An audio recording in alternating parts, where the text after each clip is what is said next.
They've gone to a new site called Cara because they're all tired of AI. That's the short answer. Stick around for the long one. Hello everyone, for those who watch this channel, you may notice the background is gameplay footage. Don't panic, I'm just trying out something different. Let me know if you prefer this background or the water background. Anyway, it's been a while since I've done one of these article videos, and today we're gonna be talking about, well, something that's happened over the past couple of days. You may have noticed a seemingly mass exodus of artists who are flocking over to a new website / social media platform.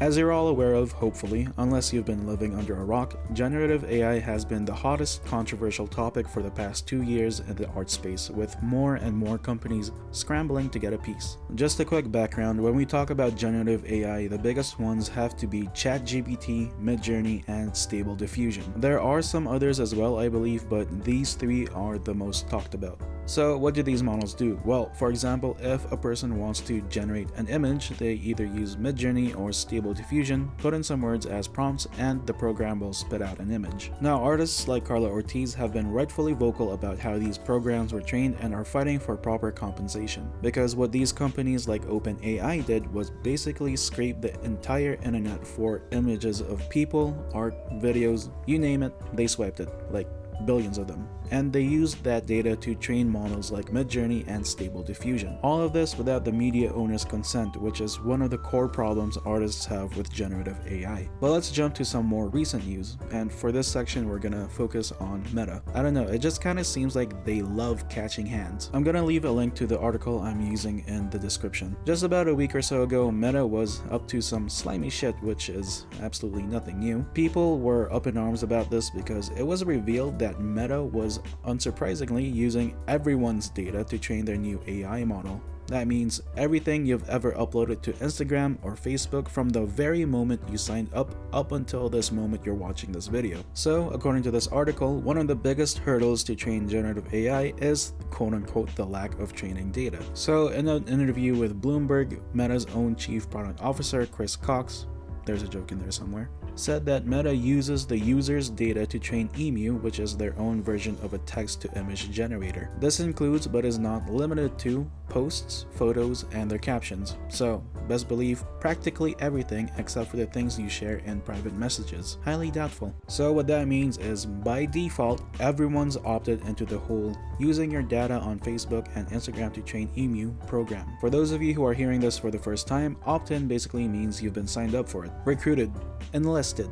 You're on the bus, and if you want to get off, you need to do some tricks just to get to the opt-out page. So the article here shows a user by the name of Tentacruel who knows how to make streamlined experiences for users, and it basically shows this tweet of him saying that Meta intentionally designed the opt-out system to be extremely awkward. For the sake of making it easier for you guys, I'll show you the gist of it on desktop. So on desktop, you're gonna see more on the bottom left corner. You want to click on that and then click on settings, and then at the bottom of the page you'll see the word privacy. You want to click on that, and then it should take you to this page. Now what you want to do on this stage is to click on the search button and then type in AI, and then we play the waiting game.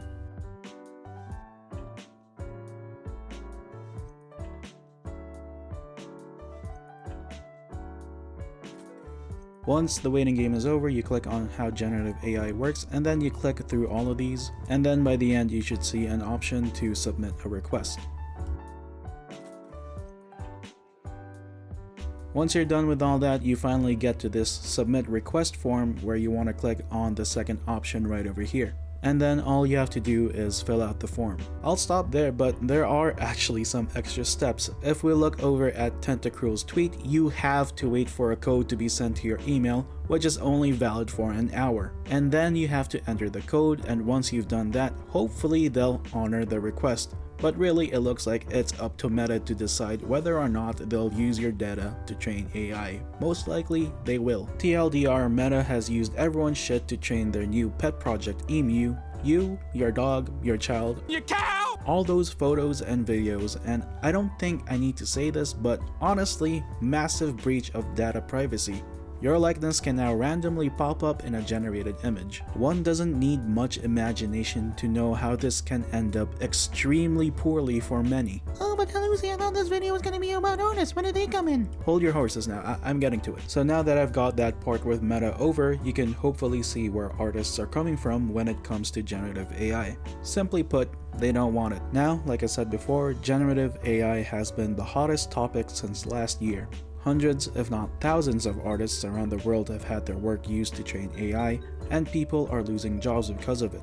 Some companies want to implement AI more, and artists really feel like they've been backed into a corner. Thankfully though, there have been some measures taken by people in tech who have sided with artists, such as the Glaze team over at the University of Chicago. They've developed two programs, Glaze and Nightshade, which simply put are programs that help provide layers of protection for artists that watermarks can't offer. I'll leave links below, not sponsored by the way, I just want artists to be able to protect their work.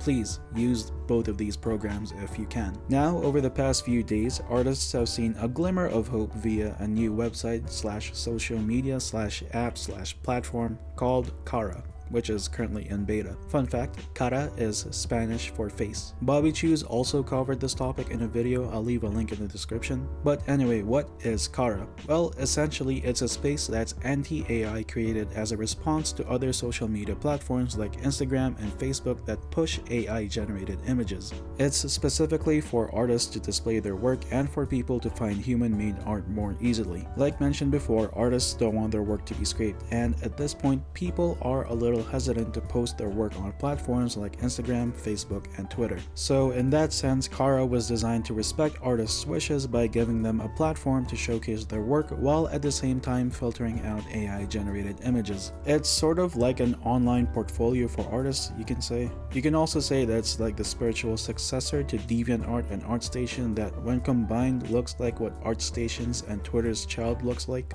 But yeah, Cara was founded by Jingna Zhang, who is a very well-known Singaporean photographer who's worked with high-profile clients like Vogue and Bazaar. She's also recently won a plagiarism lawsuit against a painter. I'll leave a link to her Instagram and website below. Anyway, back to Cara. What makes this website attractive to artists? Well, like I said earlier, it's the fact that it's very anti-AI in its current state. Keynote here is current state. The site itself even acknowledges that AI will be used in the future, but until an ethical way of training AI is found, the website has a firm stance against AI. It's also got some pretty nifty features like a built-in glaze function and a job board, so I guess they can also tack on some LinkedIn aspects to it. And honestly, scrolling through Cara feels so fucking good. Literally no ads, which is a massive difference from what you see on other platforms. Now, Cara is still in beta and it is a little clunky and buggy, but that aside, is Cara the iron wall that artists need? Honestly, in my opinion, time will tell. I personally don't think the site is completely safe from scrapers, but it's at least got a built-in option through Glaze for artists to protect their work. Is it the perfect solution? No, but it's definitely one of the best options for artists to display their work. Also, Cara is a site targeted specifically for artists, so it's already a very niche platform. Most of the people that are going to see your work over there, if you're an artist, is most likely going to be another artist, not your everyday average person. Bobby Chiu also touched on this next point as well. Sites like Facebook, Twitter, and Instagram still have a massive reach advantage over Cara. These websites not only have artists using their platform, but people outside of that sphere as well. So while Cara is a step in the right direction for artists, they'll still most likely have to use other platforms in order to have a slightly better reach. I'm pretty excited for what the future holds for Cara. I love not having to see targeted ads and posts that not even ad blockers can do. I love seeing posts from artists that I follow, and as one user puts it, me too, man. Me too. Anyway, that's it for the video. Let me know your thoughts down below, and before you go, here's a meme. Anyway, see ya. No artist has all five. Well, let's check it. A healthy body? Yeah, I have a healthy body. Fuck this shit.